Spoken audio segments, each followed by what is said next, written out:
Ya, kita mulai ya anak ya. Bismillahirrahmanirrahim. Assalamualaikum warahmatullahi wabarakatuh. Waalaikumsalam warahmatullahi wabarakatuh. Waalaikumsalam warahmatullahi wabarakatuh. Ya, alhamdulillah anak-anak kita masih bisa belajar kembali walaupun di situasi yang mungkin lebih enak tidur ya.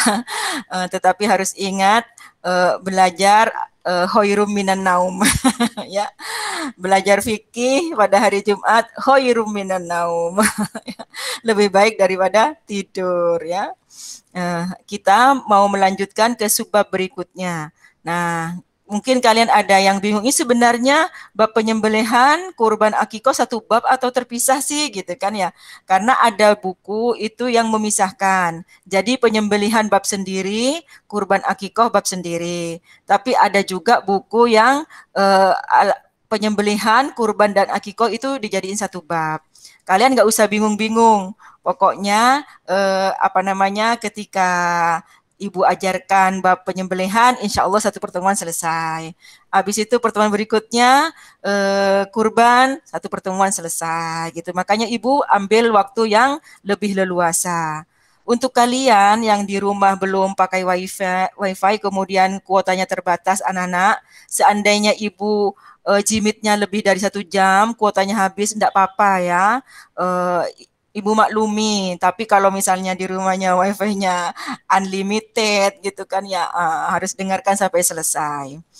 Tapi yang tidak ikut atau yang terputus di tengah jalan, yang live sebelum selesai, kalian harus nonton videonya biar keterangannya itu lengkap. Ya, jangan tidak diputar tuh videonya ya. Kamu pilih aja yang menurut kamu penting gitu. Oke, kita mau membahas masalah kurban. Kurban ini mungkin sudah kalian pernah pelajari waktu SD dulu atau di MI. Kemudian hampir setiap tahun ya, karena kita hidup di lingkungan yang mayoritas muslim dan mayoritas setiap tahunnya itu banyak yang berkurban. Kurban itu bukan sesuatu yang asing buat kita. Ya, buat kamu, buat Bu Rumzil bukan sesuatu yang asing. Insya Allah materi-materi esensinya kalian itu sudah menguasai. Ya, tugasnya Bu Rumzil ketika mengajar kurban di MTS itu anak-anak itu sudah berbeda dengan ketika kamu belajar bab kurban di SD atau MI. Ya, pelajaran di MTS ini lebih menekankan kepada pembentukan mindset kamu, pembentukan pemahaman kamu tentang berkurban. Supaya apa? Supaya kamu ada keinginan, ada motivasi untuk mau melakukan ibadah kurban. Nah, jadi nanti setelah belajar ini tujuannya adalah pada diri kamu itu ada motivasi yang kuat untuk berkurban. Nah, makanya kalau materi-materi umumnya Ibu terangkannya singkat-singkat aja ya. Coba Ibu mulai dari definisi. Ya, definisi kurban. Seperti biasa kalau di fikih itu ada arti secara bahasa, ada juga arti secara istilah. Nah, secara bahasa dulu, Ibu mau tanya, kurban itu berasal dari bahasa apa yo? Bahasa Arab. Bagus, bahasa Arab. Kemudian kalau bahasa Arab berarti ada kata-kata Arabnya yang bukan kurban, tapi mirip-mirip dengan kurban. Ya, apa itu Mbak ininya katanya? Berupa fi'il madhi itu kalau yang berbahasa Arab apa? Ya. Kan kalau di Arab itu bukan bilang kurban, mana? Ya, asal katanya. Kalau bahasa Indonesia kata dasarnya dari kurban itu apa? Ya. Koroba. Kalau baca mah bisa. Bagus, Naura, koroba. Nah, koroba itu kalau belajar bahasa Arab itu namanya fi'il madhi. Artinya apa ya? Dekat. Dekat. Jadi anak-anak kalau madhi, koroba itu kalau bahasa Inggris itu past tense ya, past tense. Telah, ada telahnya. Berarti kalau koroba itu telah dekat. Jadi kalau kita itu sudah melakukan ibadah kurban, berarti kita itu telah dekat. Ibadah kita membuat kita itu posisinya telah dekat. Oke, jadi dari sisi bahasa kalian sudah mengerti bahwa kurban berasal dari kata koroba yang artinya telah dekat. Nah, sekarang apa hubungannya dengan penyembelihan hewan? Itu merupakan definisi secara istilah. Siapa yang bisa? Ayo, secara istilah apa artinya kurban? Ayo. Nah, ini 43 orang pasti adalah satu yang tahu. Tidak harus sama seperti di buku, anak-anak. Menurut kamu aja. Tadi kan sudah jelas tuh. Yuk, ya siapa nih? Nayaka, yuk Nayaka. Yuk Nayaka. Kurban secara istilah apa artinya Nayaka? Nayaka, kamu tidur. Ya, Bu. Oke, Kaisan, yuk Kaisan, yuk.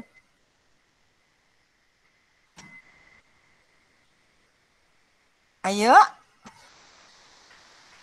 Kalau begitu, Ibu mau tanya sama ini aja, sama Naila Arziki. Yo, Naila Arziki. Apa artinya kurban secara istilah? Yo, Naila. Di sini ada dua Naila nih, Naila Arziki dan Naila Rista. Dulu dua-duanya sama-sama 7D. Anak-anak ini kamu baca apa enggak sih materinya? Kalau begitu tiap pertemuan mau ibu fotoin aja ya biar kamu gampang bacanya ya kalau kamu males buka bukunya gitu. Ibu kirim fotonya aja deh insya Allah. Kalau begitu Fahira coba Fahira. Fahira apa artinya kurban secara istilah? Boleh pakai kalimat kamu sendiri. Yuk. Fahira.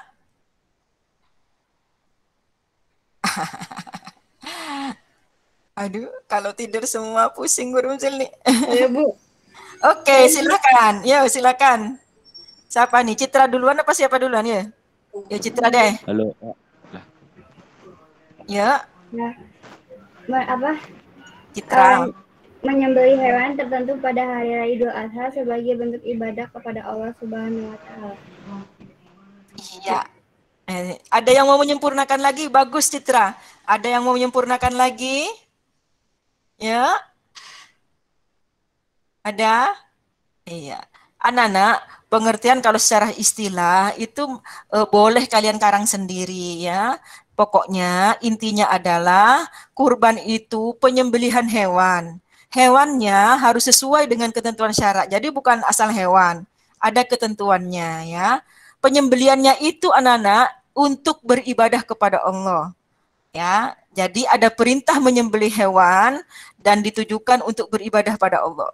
Ya, tujuannya adalah untuk mendekatkan diri kepada Allah. Jadi ini sebuah ibadah yang dari namanya saja sudah dinamain dekat, mendekatkan diri kepada Allah. Ya, kalau sholat, ibadah sholat itu anak-anak sholat itu artinya doa. Ya, artinya berdoa. Jadi di dalam sholat itu penuh dengan doa-doa. Nah, tapi kalau kurban ini di namanya aja, ya labelnya aja udah mendekatkan diri kepada Allah. Nah, sekarang pertanyaannya adalah mengapa kita kok harus dekat dengan Allah? Yo, kan kurban itu anak-anak harus beli hewan dulu. Beli hewan kan nggak pakai daun, ya. Harus bayar pakai duit. Habis dapat hewannya disembelih, dagingnya dikasihkan ke orang-orang. Ya, dinamakan kurban, mendekatkan diri pada Allah. Kalau secara duniawi, orang yang tidak memiliki agama, maksudnya di luar agama Islam ya, mungkin ngapain juga gitu kan ya. Tapi karena kita beragama Islam, kita tahu bahwa tujuannya adalah untuk mendekatkan diri pada Allah, kita lakukan. Nah, sekarang pertanyaannya, apa sih untungnya kita dekat dengan Allah? Yuk, siapa yang bisa jawab? Dijawab aja terserah. Ya. Yuk, apa area? Apa Bu tadi Bu?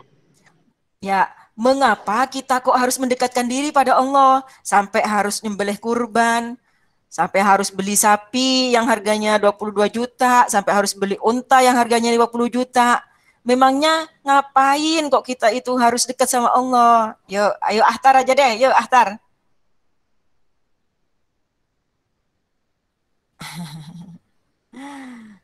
Ayo. Kurban itu mencontohkan rasa bersyukur, Bu, sama rasa peduli terhadap sesama, Bu.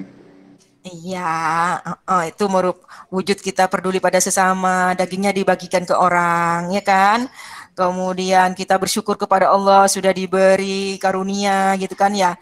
Nah, kan tadi tujuannya adalah untuk mendekatkan diri pada Allah. Pertanyaannya Bu Rumzil, apa sih untungnya dekat dengan Allah? Itu. Itu untuk membuat Saya, kita. Bu, Oke, Kaisan. agar semua urusan kita dipermudah oleh Allah. Iya betul. Itu anak-anak. Jadi kalau kita dekat dengan Allah itu, kalau bahasanya Bu Rumzil, semua urusan beres. Kenapa? Karena kan kalau kita inian, kalau kita hidup itu pasti ada kayak sandi rumput, anak naik turun naik turun naik turun ya kan. Kadang-kadang sesuai dengan keinginan, kadang-kadang ada musibah yang tidak diinginkan ya kan. Dan semuanya itu yang bikin skenario-nya kan Allah. Ketika kita ada di dalam perut ibu kita masing-masing, itu 4 hal sudah ditentukan. Jodohnya siapa? Ibu sebut jodohnya dulu ya. Supaya kamu tidak menghayal, mikirin opa-opa ini melulu kamu yang cewek-cewek ini fotonya. Masa Zahra fotonya cowok? Ya kan? Banyak sekali kelas 8 ini yang sebenarnya akunnya cewek di WA gitu kan ya. Ternyata fotonya opa-opa. Anak-anak kamu jodohnya udah ditentukan sama Allah. Ya, kemudian umurnya, ajalnya sampai kapan udah ditentukan juga. Ya, nasibnya, hidupnya bagaimana ditentukan. Dan apanya lagi? Rezekinya. Ya, udah ditentukan juga. Nah, itu anak-anak kalau ada yang tidak enak kan tidak langsung lempeng gitu kan ya. Allah kan tidak bisa enak dari pertama sampai terakhir hidupnya itu lurus aja enak terus dah ada ya naik turun kayak sandi rumput. Nah, fungsi dari kita itu dekat dengan Allah ya. Namanya kita sudah dekat dengan zat yang menentukan takdir, ya kan? Nah, kita itu seandainya ada masalah, itu sama Allah sudah disiapkan jalan keluarnya. Itu anak-anak. Karena yang mengatur seluruh yang ada di dunia ini itu adalah Allah. Tidak ada yang terjadi di dunia ini tanpa izinnya Allah. Nah, itu anak-anak. Jadi untungnya kita dekat dengan Allah. Makanya kita bela-belain. Walaupun harus keluar duit segini, kita bela-belain. Supaya apa? Supaya kita dekat dengan Allah. Ya, itu anak-anak. Nah, sekarang Ibu mau tanya lagi. Apa sinonimnya atau persamaan kata dari kurban atau koroba? Ini baru di depan-depan ini pembahasannya. Ya, siapa yang tahu? Yang baca buku? Itu sering kamu ucapkan, cuman kalau sudah masuk ke dalam bahasa Indonesia beda kata-katanya. Ya, sinonimnya kurban apa? Sinonimnya koroba apa? Ya, ya. Bu. Nah, itu mah Indonesianya. Masih Arabnya ini. Koroba, kurban. Kurban tadi kan berasal dari bahasa Arab. Ya. Sinonimnya sering kamu sebutkan itu. Kalau lagi potong hewan kurban itu, kamu lagi apa itu, Nana? Yuk. Mirip-mirip kata itu. Yuk. Aduh, gampang banget. Yo, hari bagus. Apa hari bagus? Ya. Hari bagus. Bisa jawab. Ayo, Naila Riesta. Yo. Apa sinonimnya kurban? Yo. Naila? Ya Gak udah tahu. deh. Apa Ahtar? Gak tahu. Kamu bukan nggak tahu, kamu nggak baca buku. Kalau baca buku ada, ya. Sinonimnya itu adalah udhiyah, adha. Makanya disebut hari rayanya hari raya Idul Adha. Kalau bahasa Arabnya sinonimnya adalah udhiyah. Udhiyah itu penyembelihan hewan kurban. Asal katanya dari apa, Bu? Kalau udhiyah berasal dari kata duha, sama dengan duha. Mengapa duha? Karena pelaksanaannya di waktu duha. Di pagi hari. Ya, selepas waktu syuruk itu sudah boleh dilaksanakan penyembelihan hewan kurban. Intinya setelah melaksanakan sholat Idul Adha, hewan kurban sudah bisa disembelih. Itu anak-anak harus tahu ya, supaya pintar. Nah, baca bukunya, jangan jangan malas. Oke, dari sisi ini, dari sisi pengertian kamu sudah tahu kan ya, udah mengerti semuanya. Ada yang mau bertanya? Enggak, Bu. Oke, tidak ada ya.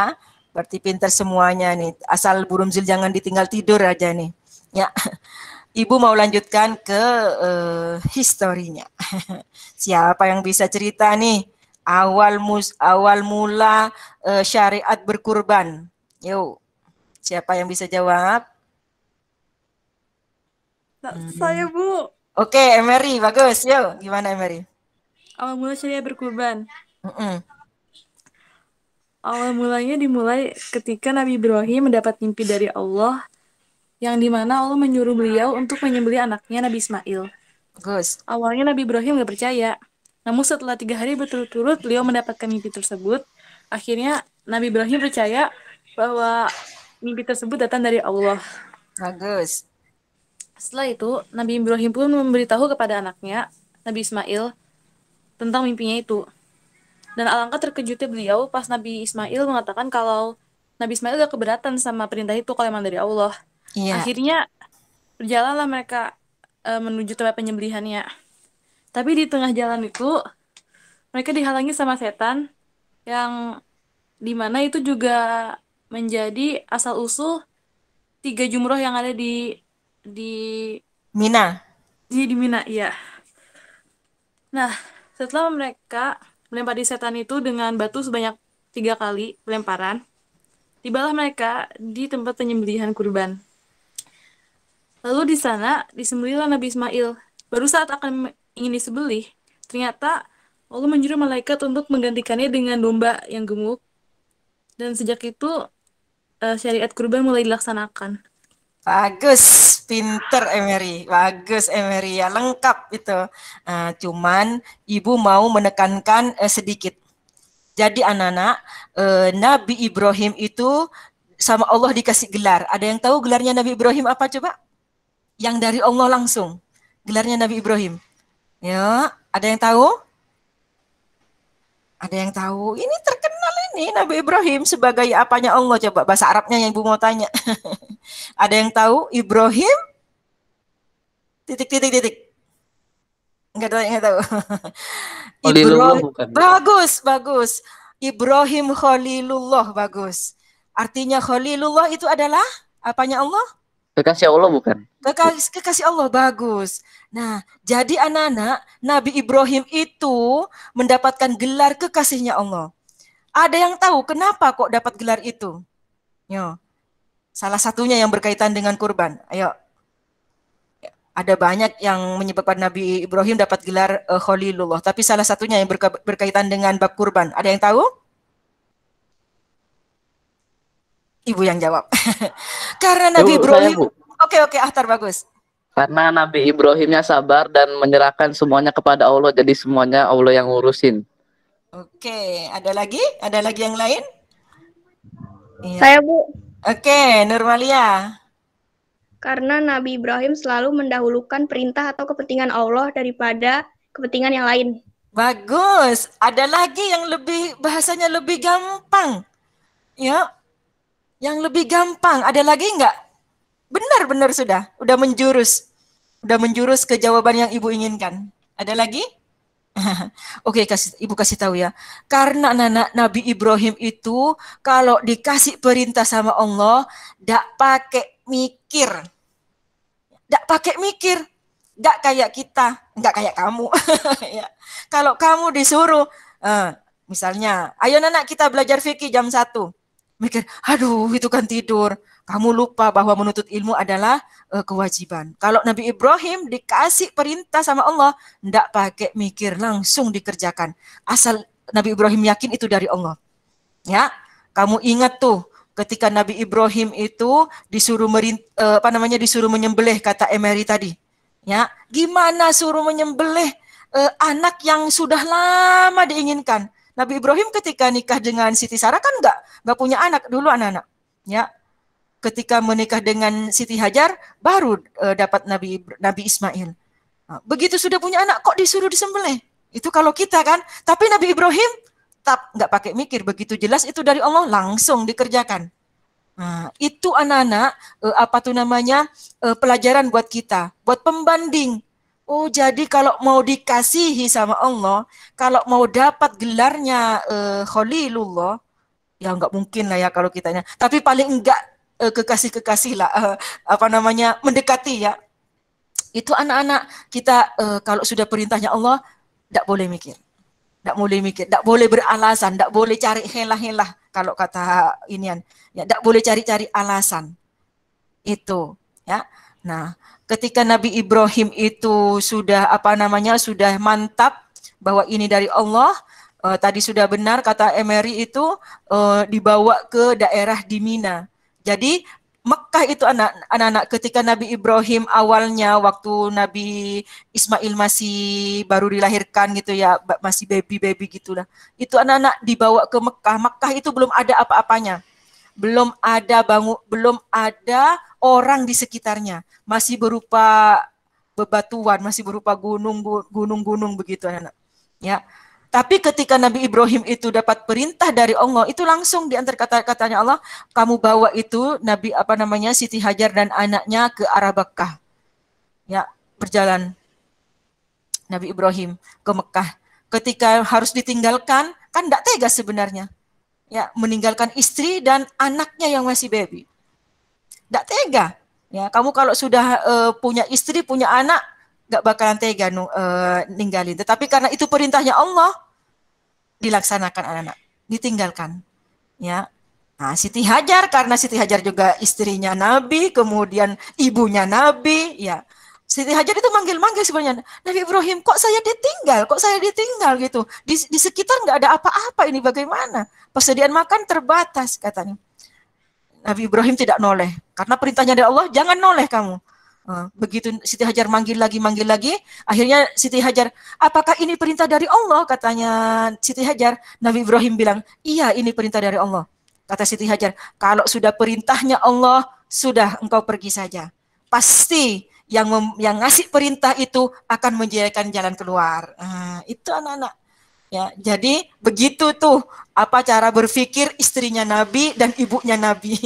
Ya kan Siti Hajar itu kan istimewa itu ya. Jadi istrinya Nabi dan jadi ibunya Nabi. Tuh. Itu pola pikir yang harus kita kita adopsi, kita tiru anak-anak ya. Kalau sudah dari Allah, jangan pakai nawar, itu istilahnya ya.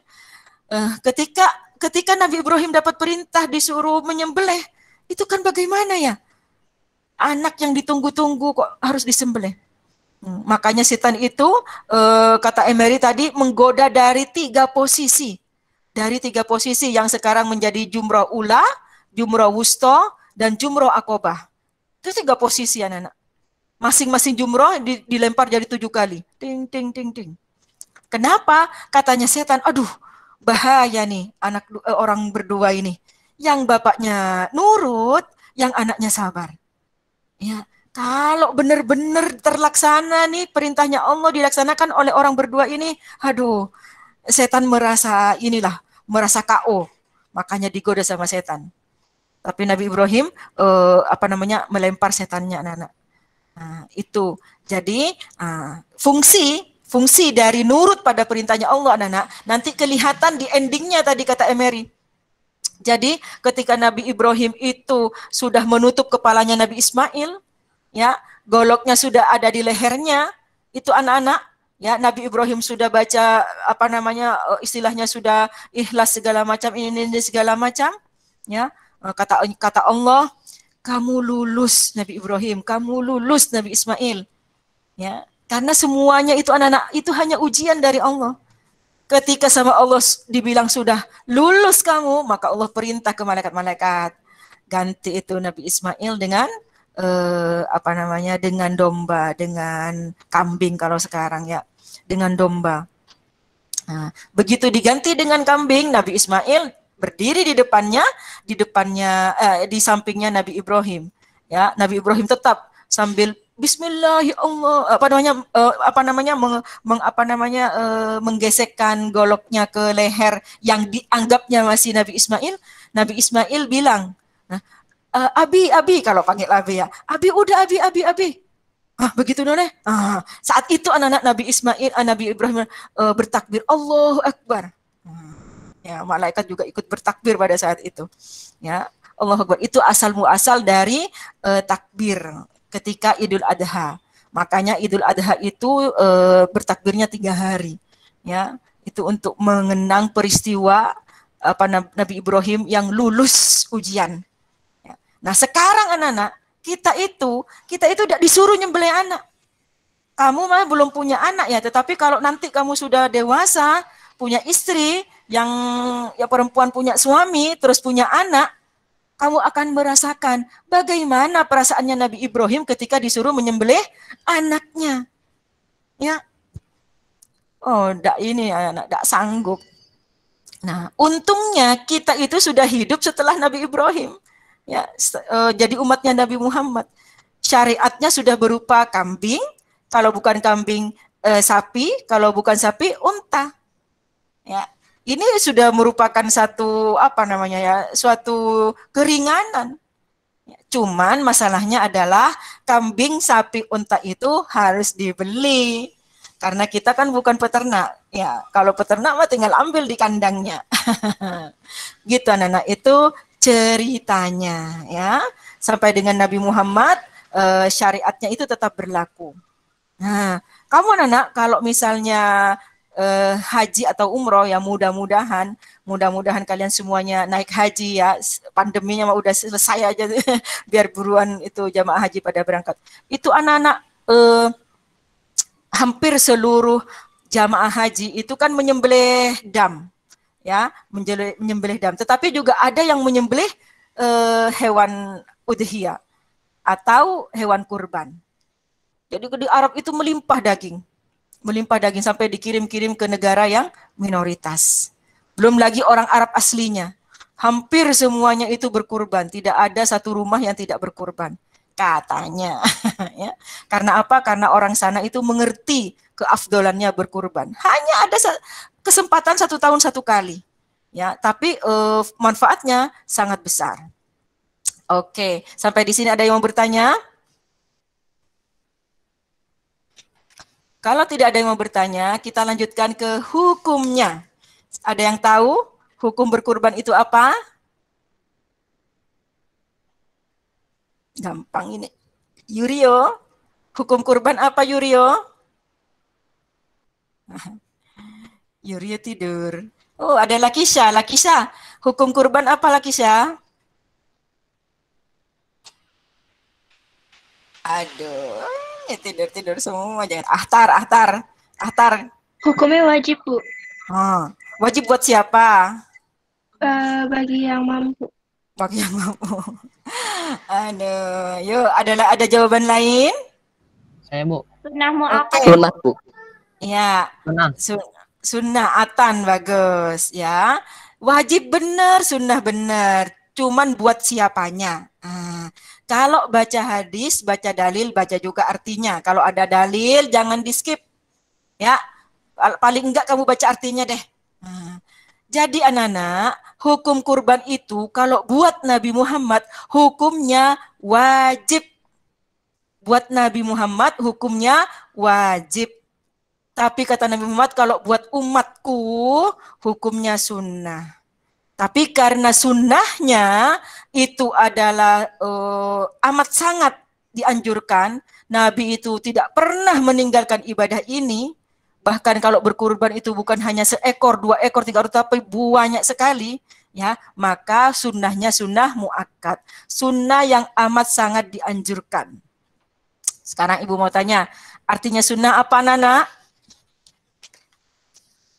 Ada yang tahu artinya sunnah apa? Ibu mau tanya. Naula, ya. Naula apa artinya sunnah, Naula? Bila dikerjakan dapat pahala, tidak dikerjakan tidak apa-apa. Ada jawaban lain? Itu kalau dinilai itu masih dapat 80. Ada yang lain yang jawabannya kalau sudah MTS itu bukan seperti itu jawabannya, Apa Naula. tadi, Bu? Artinya, anak-anak, Ibu mau tanya, suaranya Ibu kenceng apa enggak? Enggak kedengaran ya? Dengaran, Bu. Kedengaran ya. Apa artinya sunnah yo? Siapa yang bisa? Atan bisa? Bisa. Selain jawabannya Naula tadi. Oke, Ibu aja ya yang jawab ya. Jadi anak-anak, kalau kalian diajarin di SD itu, sunnah adalah kalau dikerjakan dapat pahala. Kalau ditinggalkan nggak apa-apa, nggak dosa. Ya. Tapi kalau sudah MTS, kamu harus berubah pemahamannya tentang sunnah. Sunnah itu kalau dikerjakan dapat pahala. Kalau ditinggalkan rugi. Kalau ditinggalkan rugi. Namanya nggak dapat pahala kan rugi. Ya, jadi sunnah itu anak-anak kalau ditinggalkan rugi. Nah, maka dari itu kita nanti kamu ada tugas dari Burumzil supaya tidak rugi, ya, supaya tidak jadi orang yang merugi. Masalahnya anak-anak, kesempatan untuk mendekatkan diri kepada Allah, ya, yang Nabi Muhammad aja wajib hukumnya. Nabi yang sudah jelas-jelas Nabi, ya, Nabi Muhammad yang apa-apa itu selalu datang wahyu dari malaikat Jibril, yang kalau berdoa langsung dikabulkan sama Allah, itu aja wajib mendekatkan diri pada Allah dengan menyembelih kurban. Kita kenapa Bu kok sunnah? Kok sunnah dan sunnah muakkad? Karena umat Islam itu anaknya tidak semuanya sanggup membeli kambing, tidak semuanya sanggup membeli sapi atau unta. Cuman kalau diusahakan bisa, caranya nanti ya. Nah, kesempatannya itu anak-anak untuk menyembelih kurban itu hanya berapa hari dalam setahun? Ayo. 3, Bu. Kesempatan. Yo, Atan berapa? 3. 3. Tanggal berapa aja coba? Tanggal berapa aja dulu biar bisa dihitung. Ilyas, berapa hari kesempatan untuk menyembelih kurban, Ilyas? Aduh, tidur nih anak-anak nih. Husna, Husna. Berapa hari Husna? 4, 4, bagus. Tanggal berapa aja Husna? 10, 11, 12, 13 Zulhijjah. Bagus. Jadi 4 hari dari tanggal 10, tanggal 11, 12, 13. Atau kamu menyebutkannya pada Idul Adha dan hari Tasyrik. Hari Tasyrik itu 11, 12, dan 13 Hijriah. Nah, tapi anak-anak kalau kalian mau berkurban ya, misalnya kalian sudah ada rencana mau berkurban tahun ini, kamu dari tanggal 1 Zulhijjah, ingat-ingat nih ya, dari tanggal 1 Zulhijjah sampai tanggal 10 Zulhijjah, ya, kalian jangan potong kuku, jangan potong rambut, dan potong yang lain-lainnya yang ada di tubuh kita. Ya. Nah, potong kukunya kapan Bu? Kalau panjang-panjang, nanti setelah hewan kurbannya disembelih. Kalau disembelih tanggal 10, setelah tanggal 10 itu boleh motong kuku. Tapi kalau disembelihnya keesokan harinya, tanggal 11, ya tanggal 11 dipotong kukunya ya. Itu diingat-ingat. Itu hukumnya juga sunnah. Sunnah itu ngikutin Nabi anak-anak ya. Ngikutin Nabi. Jadi karena Nabi melaksanakannya selalu seperti itu, kita ikutin. Nah, sekarang pertanyaannya adalah, memangnya kenapa kok kita harus melaksanakan yang sunnah-sunnah? Yang kalau nggak dikerjakan rugi tadi, kata Burumzil. Yo, siapa yang bisa jawab? Kadang-kadang kan ada yang bilang, sunnah ini gitu kan ya. Anak-anak kalau beli kambing itu 3 juta, sekarang dapat kambing sedang. Kalau mau yang gede itu ya 4 juta, 5 juta, ada yang 6 juta anak-anak. Ya, itu kan kalau orang-orang yang tidak memiliki pengetahuan kurban yang detail, itu akan merasa sayang. Ya sayang, saya mending beli apa, saya mending ngapain rumah gitu, saya mending apa, begitu pertimbangannya. Akan merasa sayang, karena belum mantap pemahaman tentang kurban.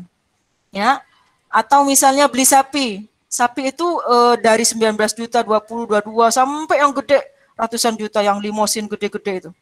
Nah, tapi kalau orangnya ini kan merasa sayang anak. Padahal kata ini kan sunnah. Sunnah kan nggak dikerjakan nggak apa-apa. Ya, siapa yang bisa jawab? Kenapa sih kok kita melakukan yang sunnah-sunnah? Ayo, kalau MTS anak-anak kamu sudah harus punya ini anak. Harus apa tuh namanya? Punya alasan. Sudah mengerti gitu. Yo, Frenciora, kenapa kok kita harus melakukan yang sunnah-sunnah termasuk kurban ini, Frenciora? Oh, Vista aja deh. Yo, Vista. Kenapa Vista? Emery udah tidur? Emery nih bisa nih. Yuk Emery. Ya udah ya, Ibu yang kasih tahu ya. Ngomong-ngomong kamu dengerin apa kagak nih? Aduh, Ibu sih berharap kalian itu sudah mulai apa namanya anak ya, sudah mulai jalan logika agamanya itu anak ya. Sudah mengerti ini gitu. Jadi tidak melulu textbook gitu. Ya. Jadi anak-anak kita itu melaksanakan hal yang sunnah yang kata anak SD itu nggak mengerjakan nggak apa-apa itu anak. Karena kita itu ingin banyak kesamaannya dengan Nabi. Ya, memangnya kenapa Bu? Karena kalau kita banyak kesamaannya dengan Nabi anak-anak, ya nanti ini Ibu mau ngomongin yang masa depan ya, yang visioner, yang setelah kita meninggal. Karena kalau di dunia itu anak-anak, orang akan memandangnya itu berbeda. Yang satu misalnya, kalau saya keluar buat beli kambing, uang saya akan berkurang 6 juta. Kalau beli sapi berkurang 20 juta. Akan seperti itu hitungan matematikanya. Ya. Tetapi kalau orang yang mengerti bahwa ini adalah untuk ibadah, dia akan bilang seperti ini. Ini adalah untuk beribadah. Urusan saya adalah dengan Allah. Nanti Allah yang mengatur setelahnya gitu kan ya. Nah, ini urusan yang nanti di akhirat. Itu anak-anak. Kenapa kok kita melakukan yang sunnah-sunnah? Jadi perhatikan. Nanti setelah kita itu dibangkitkan di Yaumil Ba'as, ya, hari dikumpulkannya manusia dari pertama Nabi Adam sampai orang yang terakhir meninggal saat hari kiamat, itu semuanya dibangkitkan. Ya. Bumi sudah dihancurkan, sudah ada bumi baru yang didatarkan sama Allah, ya kan? Kalau di tafsirnya itu kan datar nanti buminya. Nah, sementara anak-anak kita itu dibangkitkan walaupun sekarang di dunia itu tingginya hanya 150, 160, 170, nanti kita itu gedenya sama dengan Nabi Adam. Kata siapa? Kata Nabi.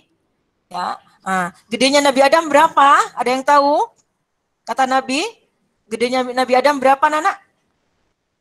Zaman Nabi sudah ada meteran apa belum? Nggak ada. Ukurannya apa, Nana? Waduh, Ibu curiga jadi jangan-jangan tidur semua. Anak-anak, gedenya Nabi Adam, kata Nabi itu adalah 60 hasta. Hasta itu dari sini, dari pangkal lengan sampai ujung jari. Tuh. Kalau kita yang kecil-kecil mungkin kalau diukur rata-rata mungkin 50 cm.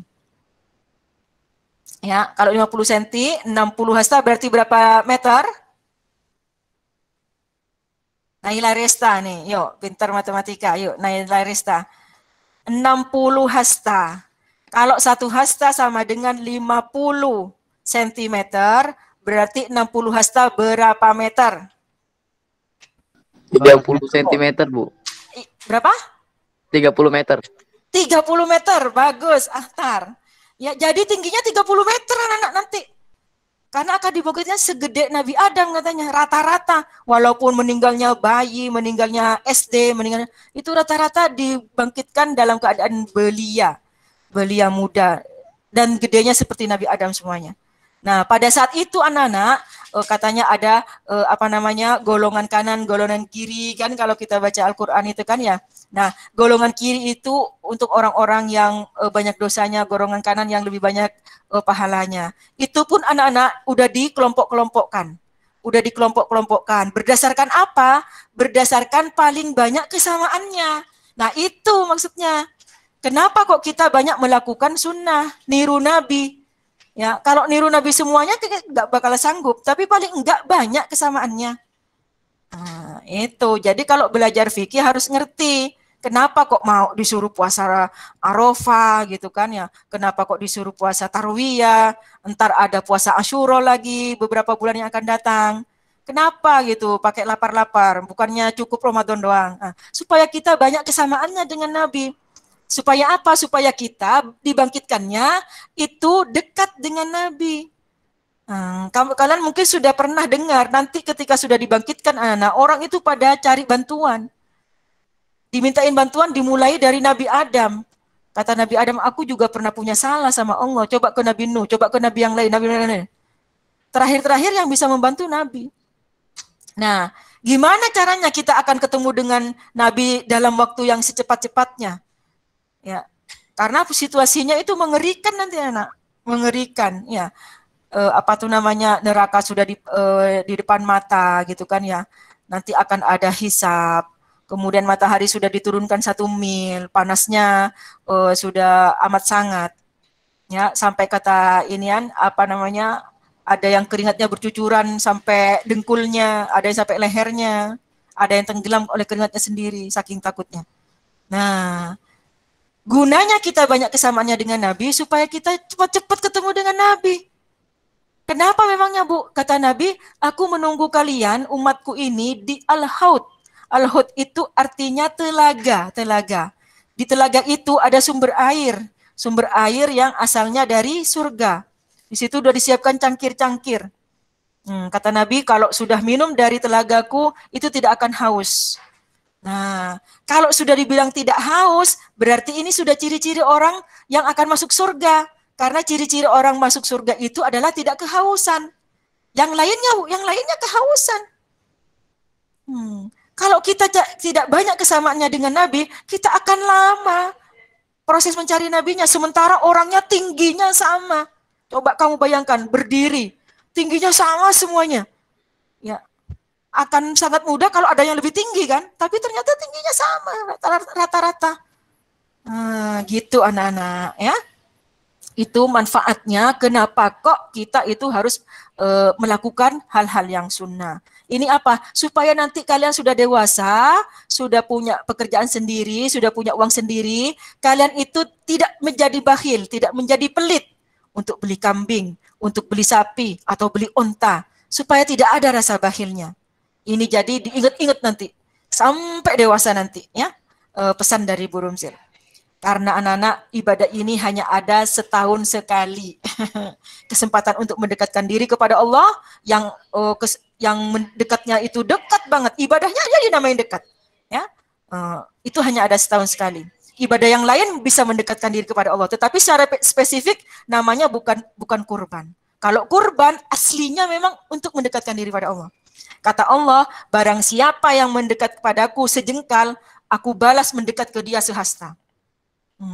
Kalau dia mendekat ke saya itu ke aku, kata Allah, 1 langkah, aku balas dia dengan beberapa langkah. Tadi sudah diketahui manfaat dari dekat dengan Allah ya. Jadi jangan dilewatkan waktunya. Sampai di sini ada yang mau bertanya dulu? Oke, sekarang syaratnya. Ini gampang ini pelajaran SD, tidak berubah. Ya, syaratnya itu binatangnya hanya ada 3 pilihan. Grupnya kambing, ya, kambing, domba, kibas, biri-biri, dan sepupu-sepupunya. Itu boleh, ya. Kemudian kelasnya sapi, kerbau, apalagi? Iya, sapi sama kerbau doang ya. Kemudian onta. Nah, itu pilihannya. Bu, ayam Bu, ganti ayam 1000 ekor. Nggak bisa. Karena kalau ibadah itu anak-anak, kita tidak boleh ngarang. Yang namanya ibadah itu syariatnya udah ditentukan. Kalau 3 macam itu ya 3 macam itu aja. Namanya disebut al-an'am ya, hewan ternak yang biasa dijadikan kurban. Nah, walaupun jenisnya sudah ditentukan anak ya, masih ada syarat-syaratnya ya. Kalau kambing syaratnya adalah berumur 2 tahun lebih. Kalau domba 1 tahun lebih. Kalau sapi 2 tahun lebih. Kalau onta 5 tahun lebih. Nah, sekarang permasalahannya kalau kita mau beli kambing ya, kalau kamu pernah datang ke tempat penjualan kambing, itu anak-anak ketika misalnya tanya, Pak saya mau beli kambing, mana yang umur 2 tahun ke atas? Kayaknya bapaknya tidak bakalan jawab. Kenapa? Karena bapaknya tidak tahu lahirnya kapan itu kan ya, dan tidak ada aktenya anak ya, tidak ada yang ngitung ini usianya udah berapa, nggak ada yang ngitung. Nah, makanya yang menjadi pedoman adalah dengan tanggalnya gigi, ya, atau musinnah, ya, sinnun itu gigi, ya, yang giginya udah copot, yang udah tanggal, itu berarti sudah cukup umurnya.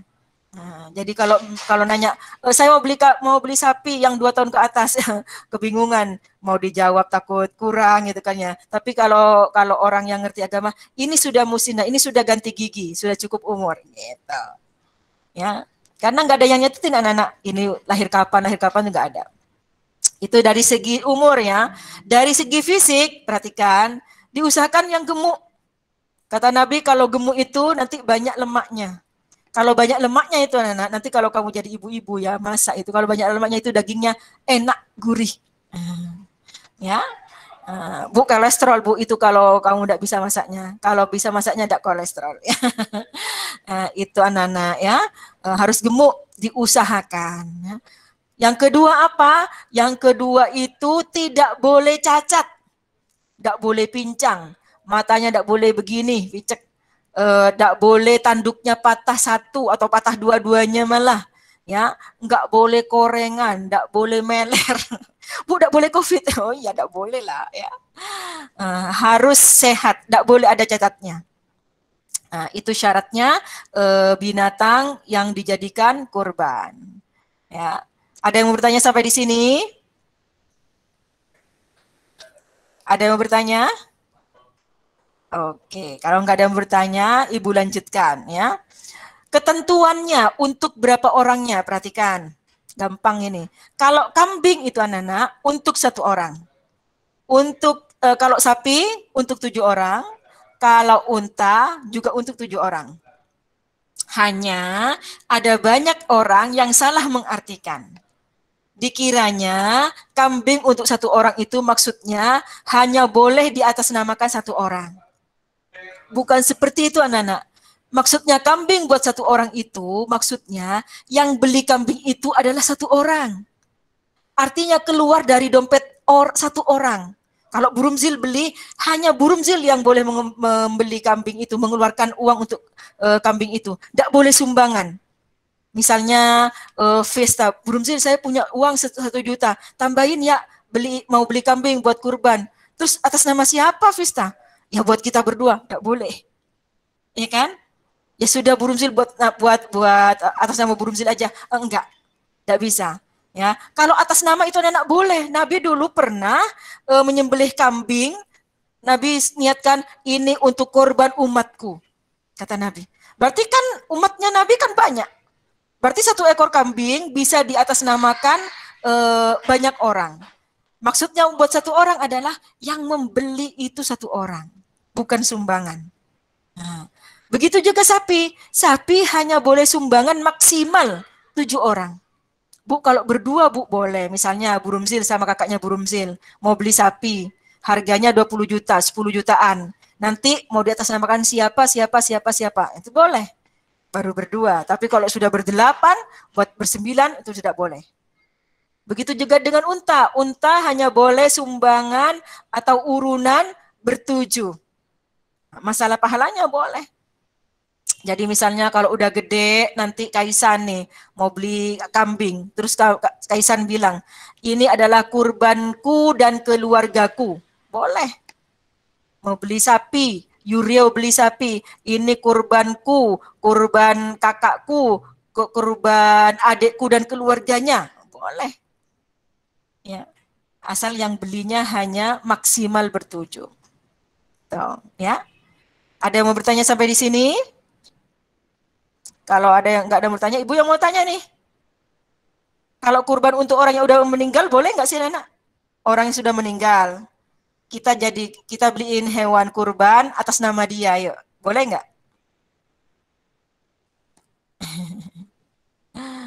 Boleh kagak?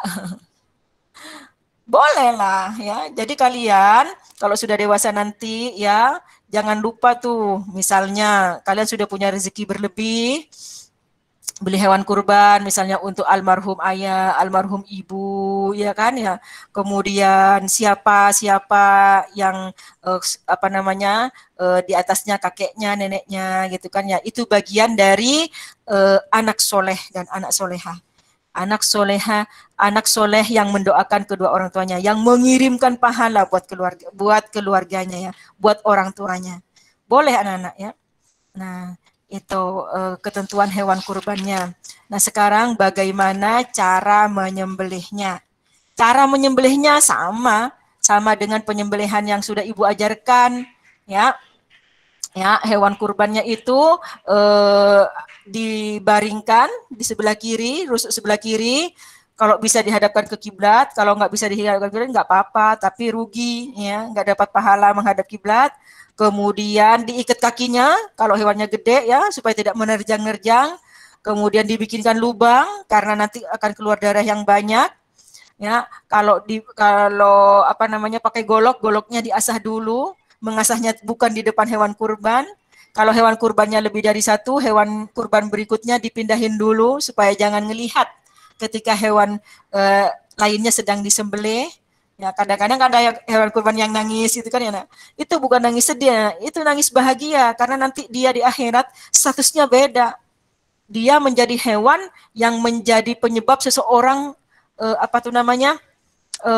dekat dengan Allah. Ya, nangis bahagia itu. Nah, kalau sudah disembelih tunggu sampai keluar dulu darahnya sama nafasnya selesai baru dikulitin. Nah, kalau sudah dikulitin, baru dicacah dagingnya, dibagikan ke orang-orang. Ya, dibagikannya dalam keadaan mentah. Apakah yang berkurban boleh ngambil? Iya. Sohibul kurban malah sunnah untuk mengambil dagingnya. Ya, Nabi Muhammad itu habis berkurban, daging dari hewan kurbannya dimasak dan Nabi Muhammad ada makan dari daging itu. Makan daging dari hewan kurbannya. Sunnah, asalkan perhatikan ngambilnya tidak boleh lebih dari sepertiga. Jadi kalau misalnya kita beli sapi, ya sapinya dapat 300 kilo, misalnya sapinya dapat 300 kilo, maka ibu beli sapi sendiri buat keluarganya ibu sendiri ya. Begitu ditimbang 300 kilo, ibu itu tidak boleh ngambil lebih dari 100 kilo. Maksimal 100 kilo. Ya, jangan ini ambil lama-lama yang mau dibuat buat orang lainnya tinggal sedikit. Ya, itu anak-anak sepertiga langsung dibagi ke duafa ya, didahulukan, diutamakan. Tapi kalau duafa sudah dapat semuanya, walaupun bukan duafa juga boleh dikasih. Karena orang pada saat itu sedang berhari raya, supaya bahagia semuanya. Terus yang sepertiga lagi buat apa, Bu? Buat disimpan boleh. Buat disimpan buat siapa? Buat orang yang saat itu tidak hadir. Misalnya ada yang pulang kampung, ada yang pergi kemana, oh disimpenin boleh. Bu, saya sama daerahnya masih minus, Bu. Jadi harus butuh daging banyak. Ya udah, bagi aja. Tapi ingat, sohibul kurban sunnah ngambil, tapi tidak boleh lebih dari sepertiga. Ya. Ada yang mau bertanya sampai di sini? Oke, kalau tidak ada yang mau bertanya, Ibu mau melanjutkan ke yang terakhir. Tugas kamu anak-anak, ya, setelah Ibu panjang lebar bercerita ini, tugas kamu adalah anak-anak, bagaimana kamu itu menunjukkan ke Allah bahwa kamu itu sudah memiliki niat untuk berkurban. Coba Ibu mau tanya dulu. Kalau Ibu tanya sekarang, setelah belajar kurban ini, kamu ada niatan nggak mau berkurban? Coba Ibu mau tanya, Kaisan, kamu ada niat nggak untuk berkurban, Kaisan? Ada, Bu. Ada. Naula mau nggak berkurban? Mau, Bu. Mau. Kalau ditanya, insya Allah mau semua, anak-anak. Ya. Kenapa? Karena belum digoda sama setan. Belum digoda, kata setan, ngapain goda orang yang belum punya duit. Nanti kamu kalau sudah dewasa, benar-benar mau beli hewan kurban, anak-anak, kamu akan dibisikin tuh sama setan. Udah ngapain? Kurbannya sapi, udah beli kambing aja, gitu kan ya. Ya udah deh kambing aja. Giliran mau beli kambing, udah jangan yang gede-gede, yang itu aja. Banyak kok yang lain berkurban, nanti melimpah juga dagingnya. Nah, giliran sudah beli, udah nggak usah beli kambing.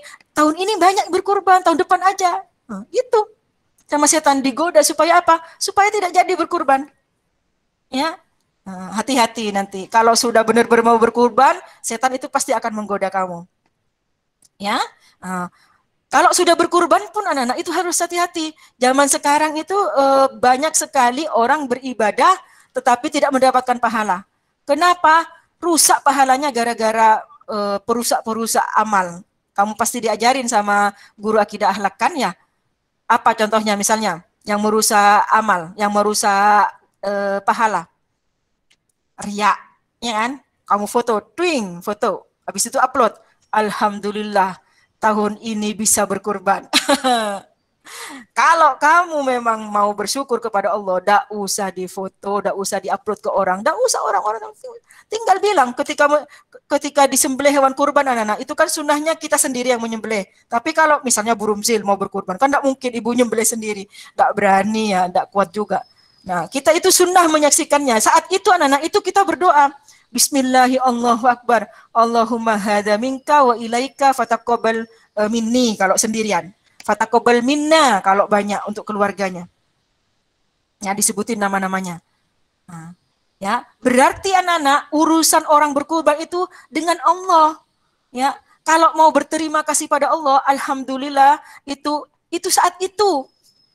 Tidak usah difoto terus diupload. Khawatir Burumsil, khawatir apa? Khawatir hilang. Takut ada nanti yang komen, aduh sapinya ini banget. Iya itu beli harganya segini. Aduh tambah panjang nanti urusan. Kalau sudah muncul riaknya, hilang sudah pahalanya. Apalagi misalnya direkam ada suara-suaranya, kamunya nggak tampil, fotonya nggak ada kamu, tapi ada suara kamu. Alhamdulillah ini aku berkurban, alhamdulillah ini sapinya, ada suara kamu. Awalnya mungkin buat rekaman sendiri, tetapi ketika diperdengarkan ke orang lain, takutnya jadi sum'ah. Takutnya ingin ada pujian dari orang lain. Nanti gugur pahalanya. Ya, harus hati-hati anak-anak, karena ini pahalanya sangat gede. Kata Nabi, ketika dia itu berdiri untuk mencari hewan kurban, dia terterpa sinar matahari, panas, kemudian bercucur keringatnya. Kalau di Nabi itu kan daerahnya gurun anak-anak, jadi panas. Kalau bercucur keringatnya, kata Nabi setiap tetes keringat itu sudah pahala. Ini belum beli loh ya. Tapi jangan nggak kamu cuman survei-survei doang ke tempat orang jualan kurban, cuman ingin keringatan doang ya. Itu juga pahala anak. Kemudian setiap dinar dan dirham, zaman Nabi kan dinar dan dirham duitnya. Kalau sekarang setiap rupiah yang dikeluarkan itu adalah pahala. Kemudian ketika disembelih, setiap tetesan darah itu adalah pahala. Setiap bulu di kulitnya itu juga pahala. Siapa yang bisa menghitung bulunya? Ada berapa? Banyak. Setiap keratan dagingnya adalah pahala. Banyak anak-anak. Ya, makanya jangan sampai kita itu melakukan sesuatu yang bisa merusak pahala itu. Tidak usah. Urusan kalau sudah selesai berkurban, udah. Itu urusan kita sama Allah. Sama manusia itu tidak ada urusan. Ya, anak-anak, hati-hati ya, hati-hati. Kalau kalian itu nanti menyembelih hewan kurban, karena misalnya tidak menyembelih sendiri, kamu tanya, tukang sembelihnya bayar apa tidak? Ya, kalau misalnya kita ditarikin bayaran, kita mending bayar anak-anak. Jangan sampai tidak bayar tapi ditukar dengan apa tuh namanya kulit. Nah, kenapa? Karena bagian dari hewan kurban itu tidak ada yang boleh diperjualbelikan, tidak boleh ada yang dijual. Misalnya kulitnya, yang paling sering kulitnya tidak boleh dijual, tidak boleh dijual. Ya, misalnya dikumpulkan terus dijual nggak boleh. Nah, terus gimana Bu caranya? Kasihkan ke orang, kasihkan ke orang. Bu, sama orangnya itu nanti, misalnya kita kasihkan ke A, sama A itu juga dijual, Bu. Nah, tapi sudah lepas dari kita sebagai sohibul kurban. Yang menjual bukan kita kan. Nah, yang menjual adalah orang yang kita kasih. Dan uangnya nanti masuk ke yang dikasih. Nggak apa-apa, Bu, nggak apa-apa. Urusan dia sudah. Pokoknya dari sohibul kurban, tidak boleh ada bagian yang dijual. Mengapa Bu tadi sama penyembelih itu tidak boleh tidak boleh dibarter dengan kulit? Karena kalau misalnya nih, contoh misalnya Burumzil mau menyembelih hewan kurban, karena tidak bisa nyembelih sendiri, mendatangkan jagal. Terus bilang, misalnya Pak Ahmad, nggak ada Ahmad kan di sini ya. Pak Ahmad, saya mau nyembelih hewan kurban, ini sapi. Kata Burumzil, berapa ongkosnya? Saya sampai dipotong dadanya, dicacah ini segala macam. Pokoknya saya tinggal bagi. Kata Pak Ahmad, harganya kalau sampai segitu itu misalnya 500.000. Oh 500.000, ya. Tapi kalau ibu tidak mau bayar 500.000, ibu boleh bayar misalnya 200.000 saja, cuman kulitnya buat saya. Kata Pak Ahmad. Nah itu anak-anak berarti kita bayar 300.000-nya pakai kulit.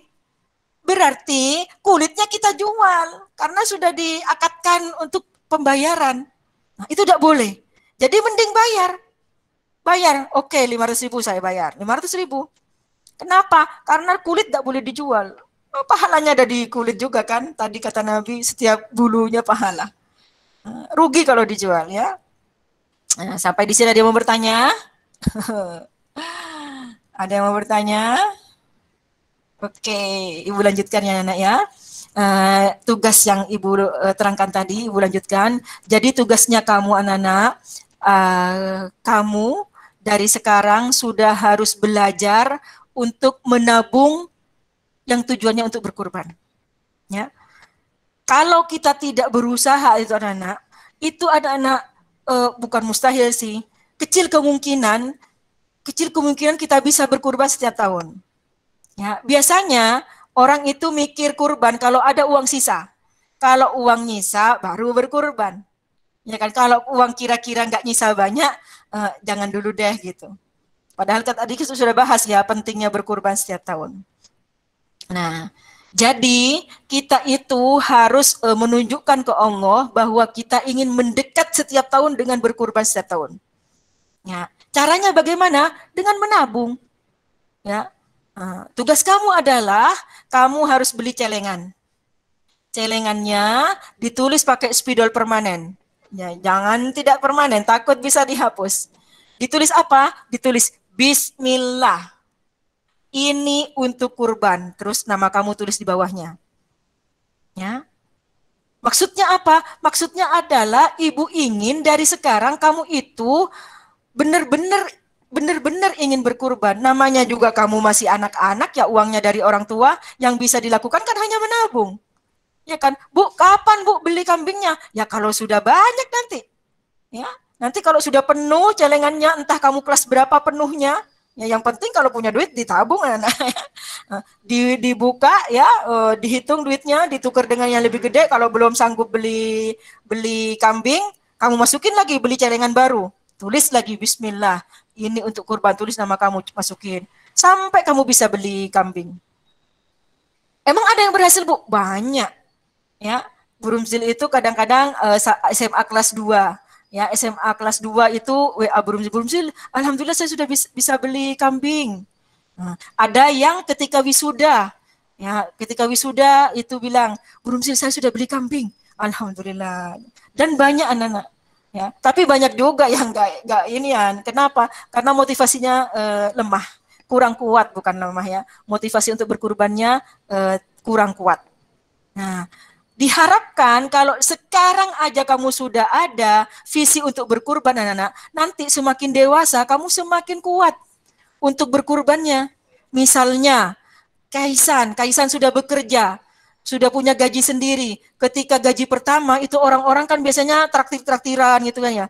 Karena ada visi berkurban, kata saya, saya gaji pertama nanti buat beli kurban aja deh. Taruh duitnya, misalnya kambing harganya 4 juta taruh.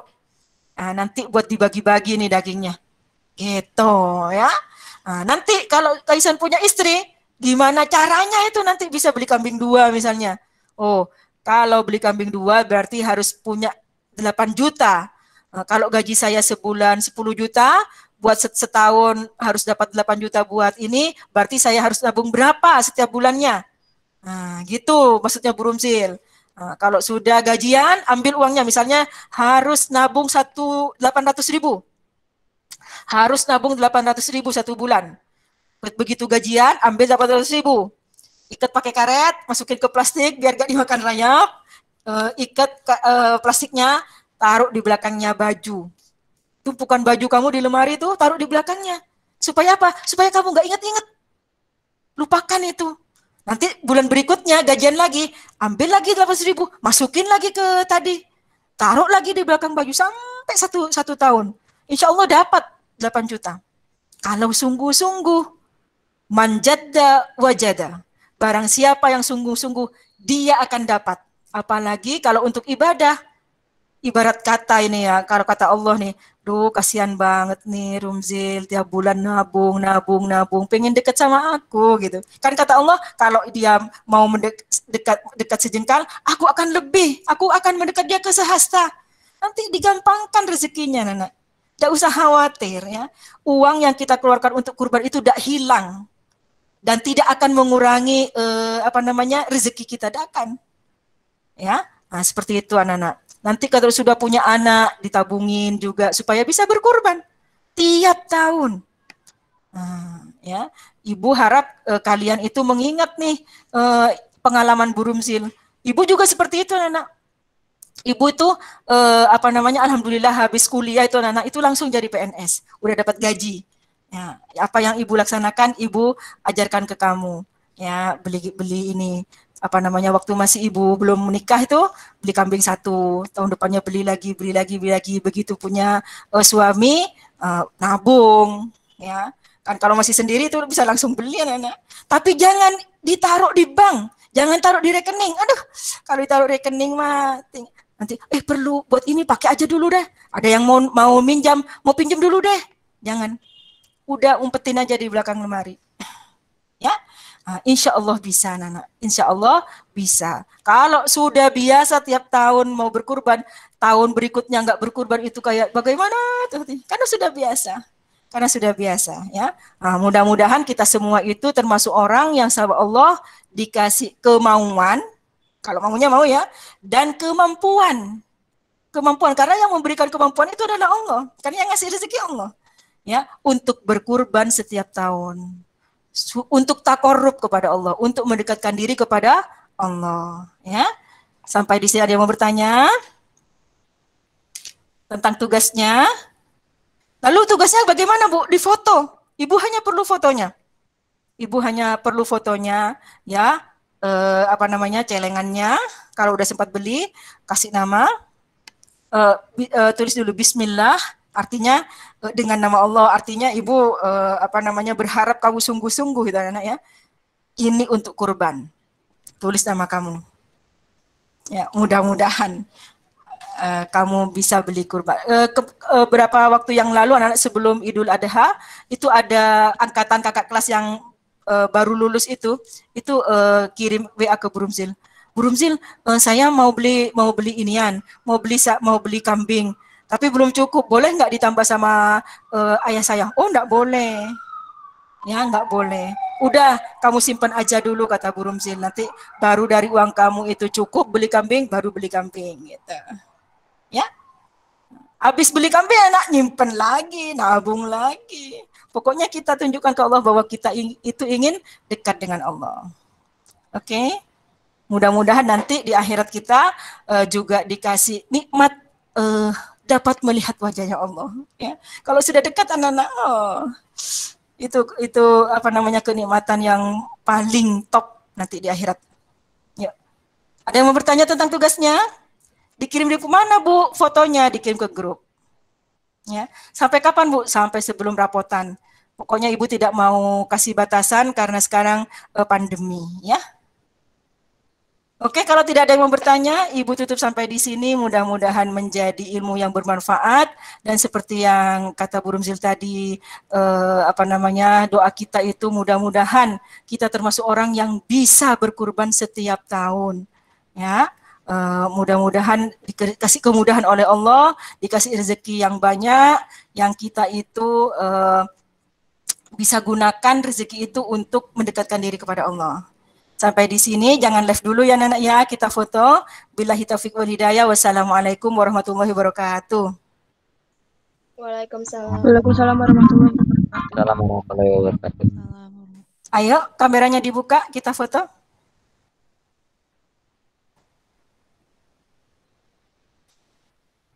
Ayo, buruan. Biar nggak lama. Ayo. Ayo, buruan. Yang lain, yang lain. Yang lain, ayo buruan. Ini 1 kali foto, anak-anak. Ini hanya 1 kali foto. Kalau buka semuanya bisa 1 kali foto.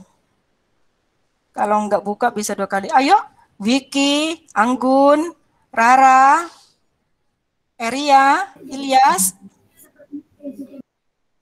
Nah, ya buruan. Raffi.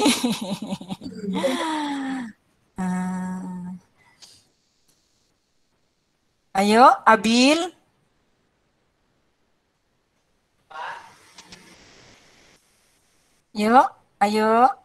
Ayo buruan. Zahra, Citra, Ilyas. Yuk, Anggun kurang ke atas, Anggun. Nabila Dwi kurang ke samping.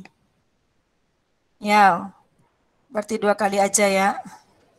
Oke. Ya, ditahan ya. 1. Oke. 1, 2, 3.